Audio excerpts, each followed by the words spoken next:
Bismillahirrahmanirrahim. Assalamualaikum warahmatullahi wabarakatuh. Innal hamdalillah nahmaduhu wa nasta'inuhu wa nastaghfir wa na'udzu billahi min syururi anfusina wa min sayyiati a'malina. May yahdihillahu fala mudhillalah wa may yudhlilhu fala hadiyalah.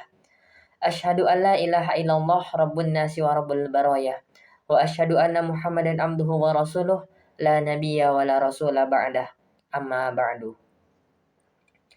Baik, yang pertama izinkan saya untuk memperkenalkan diri. Saya atas nama Rafiq Ramdhani, mahasiswa semester 2 Program Studi Pendidikan Agama Islam, Fakultas Agama Islam di Universitas Singapura Bangsa Karawang. Oke. Saya akan menjelaskan tentang salah satu materi mata kuliah Ulumul Quran, yaitu Nasikh wal Mansukh. Yang pertama itu tentang pengertian. Apa sih itu Nasikh wal Mansukh itu? Bagaimana secara etimologi dan terminologinya? Baik, Nasikh wal Mansukh itu menurut etimologi, para ulama sering mendefinisikan dalam 4 kata. Yang pertama itu ada izalah atau menghilangkan. Terus yang kedua itu ada tabdil atau pengganti. Terus yang ketiga juga ada tahwil atau memalingkan. Terus yang keempat itu sebagai nakal, memindahkan suatu tempat ke tempat yang lainnya. Nah, itu secara etimologi. Terus yang kedua yaitu secara terminologi. Nasikh wal Mansukh itu secara terminologi, para ulama mendefinisikan nas dengan redaksi yang sedikit berbeda. Tetapi dengan pengertian yang sama dengan kalimat raf'ul hukum bil kitabil syar'i. Menghapuskan hukum syar'i dengan kitab syar'i pula. Atau dengan kalimat raf'ul hukum bid dalil syar'i. Menghapus hukum syar'i dengan dalil syar'i yang lain.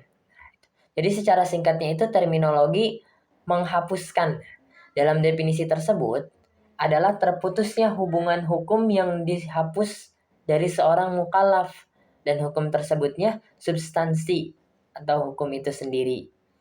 Baik, yang pembahasan yang kedua itu ada yang ketiga itu ada rukun dan syarat nas. Tentu rukun dan syarat nas itu yang pertama yaitu rukunnya ya, adalah pernyataan yang menunjukkan adanya pembatalan hukum yang telah ada. Ini maksudnya apa rukunnya ini? Nah, jadi nas itu adalah pernyataan yang menunjukkan adanya pembatalan hukum yang telah ada. Nas itu kan menghapus dan mansukh itu dihapus. Nah, jadi mansukh ini ada karena menghapusnya karena ayat yang menghapusnya itu yang nasnya. Nah, terus kemudian yang kedua itu ada dalil, yaitu dalil kemudian yang menghapus hukum yang telah ada. Pada hakikatnya, nasi itu berasal dari Allah karena ialah yang membuat hukum dan ia pula lah yang menghapusnya.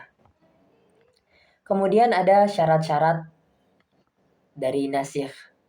Yang pertama itu ada yang dibatalkan ialah hukum syar'inya. Yang tadi secara terminologi itu ada menghapuskan hukum syar'i dengan dalil syar'i pula. Nah, ini ada pula di salah satu syarat dari nas itu. Yang dibatalkan itu ialah hukum syar'i. Terus yang kedua itu ada pembatalan itu datangnya dari tuntunan syar'i. Terus yang ketiga itu ada pembatalan hukum tidak disebabkan oleh berakhirnya waktu pemberlakuan hukum, seperti perintah Allah tentang kewajiban berpuasa tidak berarti dinasikh setelah selesai melaksanakan puasa tersebut. Tuh. Terus kemudian ada dasar-dasar penetapan nasikh wal mansukh. Ini Manna al-Qattan, salah satu ulama, menetapkan 3 dasar untuk menegaskan bahwa suatu ayat dikatakan nasikh, menghapus, ayat lain mansukh yang dihapus. Itu ketiga dasar itu ialah yang pertama, itu melalui penerusan yang jelas. An-naql sharih. Jadi naql kan tadi memindahkan satu tempat ke tempat yang lainnya. Nah, ini tuh melalui penerusan yang jelas. Jadi dari tempatnya yang jelas. Misal dari Nabi atau para sahabatnya. Seperti hadisnya, ini salah satu contoh. Kuntu nahiyatukum an ziyaratil kubur. Ala fazuruha. Nah, ini kan melarang dulu itu ini Rasulullah ya yang mengatakan aku dulu melarang kalian berziarah kubur. Tapi sekarang berziarahlah. Ini salah satu contoh dari an-naql sharih. Juga seperti ungkapan Anas berkaitan dengan ashab sumur. Ashab sumur munnah.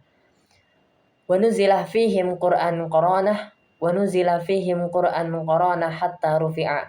Ini untuk mereka telah turun ayat sampai akhirnya dihapus. Nah, ini salah satu contoh yang tadi an-naql sharih. Terus yang kedua itu dasar-dasar penetapan nasikh wal mansukh ada melalui kesepakatan umat bahwa ayat ini nasikh dan ayat itu mansukh. Jadi ayat yang di dalam Al-Qur'an itu sudah disepakati oleh para ulama juga para umat-umat. Terus yang ketiga itu ada melalui studi sejarah mana ayat yang lebih belakang turun sehingga disebut nasikh dan mana yang duluan turun sehingga disebut mansukh. Jadi kita tuh harus studi sejarah dulu atau ya mengungkit sejarah lah sehingga kita tahu mana nih ayat yang dulu turun, yang lebih belakang turun, yang biasa disebut sebagai nasikh, dan mana ayat yang duluan turun sehingga disebut mansukh itu. Terus juga Al-Qattan menambahkan bahwa nasikh tidak bisa disebabkan melalui prosedur ijtihad.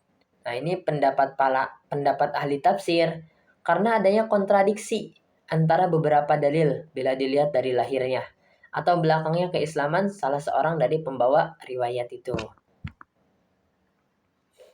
Terus kemudian yang ini tuh ada pembahasan atau diskursus tentang perbedaan pendapat tentang adanya ayat-ayat mansukh di dalam Al-Qur'an ini. Sebagian yang telah disebutkan di atas yang tadi saya sebutkan itu terdapat perbedaan di kalangan ulama tentang eksistensi nas dalam Al-Qur'an.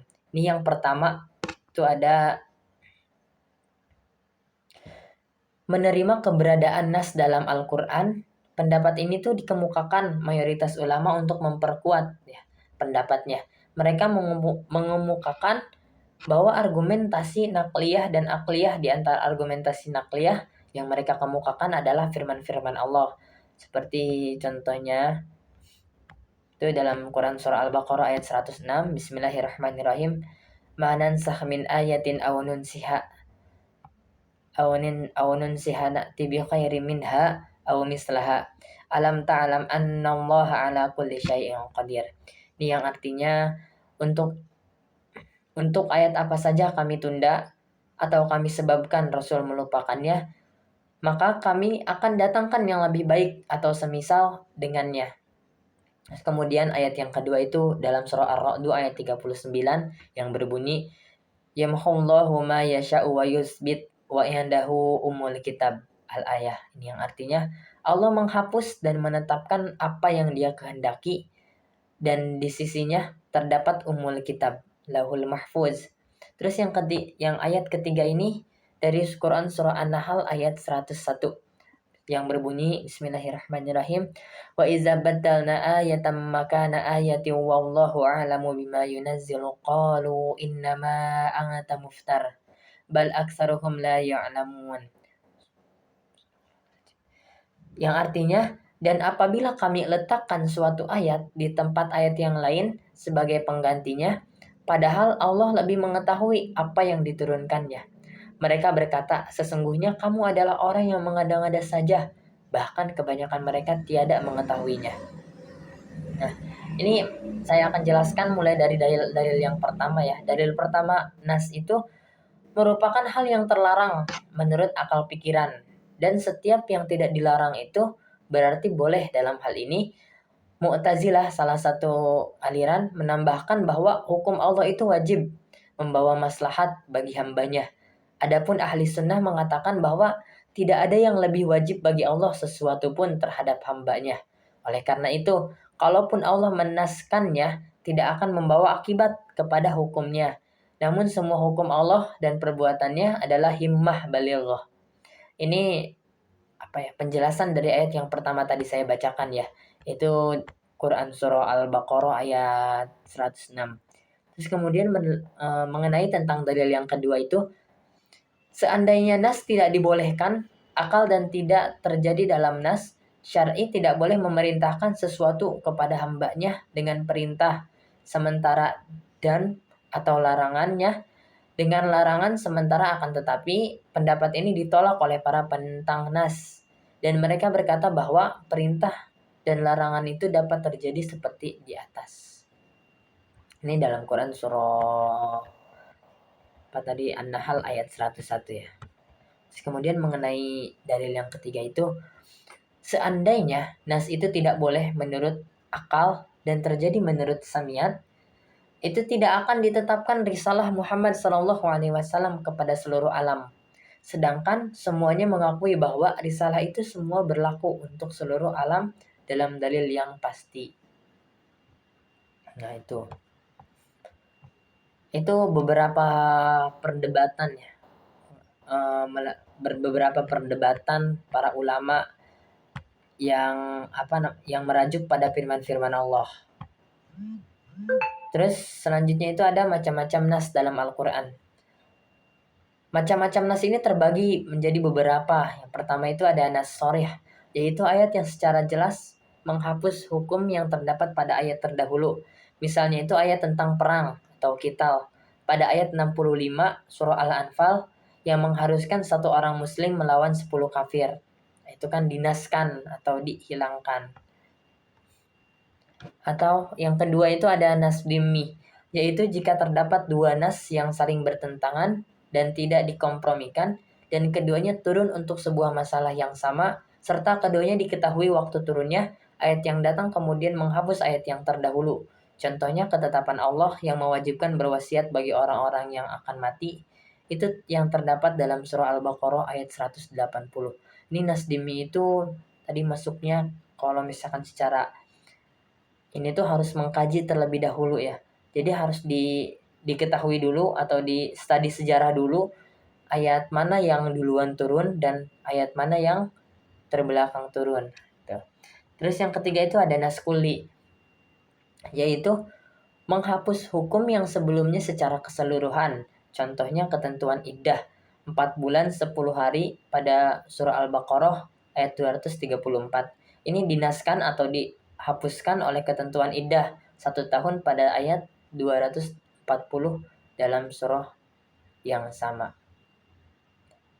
Ya itu. Terus yang keempat itu ada nas juz'i. Nah, yaitu menghapus hukum umum yang berlaku bagi semua individu dengan hukum yang hanya berlaku bagi sebagian individu, atau menghapus hukum yang bersifat mutlak dengan hukum yang muqayyad. Contohnya ini hukum derak 80 kali bagi orang yang menuduh seorang wanita tanpa adanya saksi. Hal ini yang terdapat pada surah An-Nur ayat 4. Ini dihapus oleh ketentuan li'an, yaitu bersumpah 4 kali dengan nama Allah jika si penuduh suami yang tertuduh pada ayat 6 dalam surah yang sama. Nah, begitulah beberapa penjelasan yang saya ketahui tentang materi atau tentang diskursus kita atau tentang diskursus materi ulumul Quran dengan tema Naskh wal Mansukh ini.